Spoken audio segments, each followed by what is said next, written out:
तो भाई क्या आप चाहते हो कि जब आप अपने फ़ोन में फ्री फायर और बीजीएमआई खेल रहे हो तब आपका फ़ोन हैंग हो जाए, लैग हो जाए या फिर बहुत ज़्यादा गर्म हो जाए?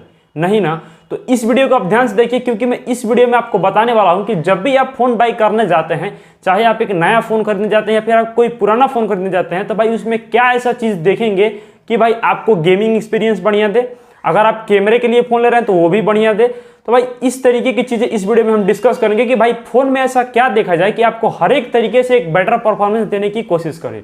तो चलिए दोस्तों वीडियो को स्टार्ट करते हैं। तो जनरली भाई क्या होता है कि जब भी कोई बंदा फ़ोन बाई करने जाता है तो वो फ़ोन में देखता है कि भाई डिज़ाइन काफ़ी अच्छा है और कैमरा तो 64 मेगापिक्सल का है जो कि काफ़ी अच्छा पिक्चर क्लिक करेगा, और भाई 8 GB की रैम है तो ये तो बहुत फास्ट काम करेगा। लेकिन भाई ऐसा बात नहीं है, क्योंकि आप सारे फीचर्स को देखने के बाद एक चीज़ को निगलेक्ट करते हो, जो कि है भाई फ़ोन का प्रोसेसर, जिसके ऊपर ये वीडियो मैं बना रहा हूँ। अब भाई बहुत सारे लोग ऐसे होते हैं जो फ़ोन में अलग अलग तरीकों की रिक्वायरमेंट को लेकर हर चीज़ देख लेते हैं कि भाई फ़ोन में कैमरा बेटर है, इसका डिज़ाइन अच्छा है जो कि काफ़ी प्रीमियम लुक देता है, इसमें 8 GB की रैम है, मतलब अलग अलग रिक्वायरमेंट देख लेते हैं। लेकिन भाई सारे बंदे एक चीज़ निगलेक्ट करते हैं, वह है भाई प्रोसेसर। अगर आप फ़ोन में गेमिंग करते हो, आप उसमें पिक्चर्स क्लिक करते हो, फोटो एडिटिंग करते हो, भाई कुछ भी करते हो, एक चीज़ पर डिपेंड करता है, वो है आपका फ़ोन का प्रोसेसर, जो कि बहुत सारे लोग फ़ोन खरीदते समय वो निगलेक्ट करते हैं।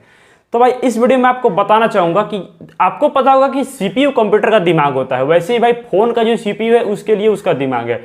तो आप मुझे बताइए कि जब किसी फ़ोन में उसका दिमाग ही खराब होगा तो वह कैसे काम करेगा। अगर मान लीजिए आपके फ़ोन में अच्छा रैम है, अच्छा सा कैमरा है, तो भी भाई वो आपको घटिया ही परफॉर्मेंस देगा, क्योंकि भाई उसके लिए CPU सबसे बेटर काम करना चाहिए। तो जब भी आप मार्केट में फ़ोन बाई करने जाते हैं तो आप थोड़ा सा रिसर्च कीजिए कि आपको 15,000 के बजट में कौन सा बेस्ट प्रोसेसर मिल सकता है, 20,000 के बजट में कौन सा बेस्ट प्रोसेसर मिल सकता है। और भाई मैं आपको हमेशा बोलना चाहूँगा कि आपको प्रोसेसर को फर्स्ट रिक्वायरमेंट रख के चलना है, क्योंकि आप फ़ोन में कोई भी काम करें भाई प्रोसेसर अगर घटिया होगा तो सारे काम घटिया ही होंगे।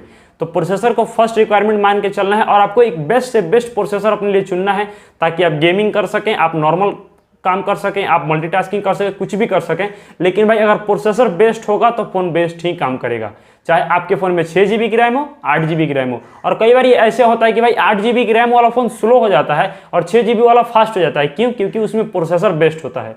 तो प्रोसेसर को अपना फर्स्ट रिक्वायरमेंट मानते हुए आपको फ़ोन परचेस करना है और भाई मार्केट में रिसर्च करना है कि बेस्ट प्रोसेसर मुझे अपने बजट में कैसे मिल सकता है। सो ये दोस्तों ये वीडियो आपको काफी पसंद है, वीडियो के लिए चैनल को सब्सक्राइब भी कीजिए, क्योंकि हम आपके लिए हमेशा ऐसी मजेदार टेक्नोलॉजी लाते रहते हैं और लाते रहेंगे। तब तक के लिए बाय बाय, मिलते हैं अगले वीडियो में।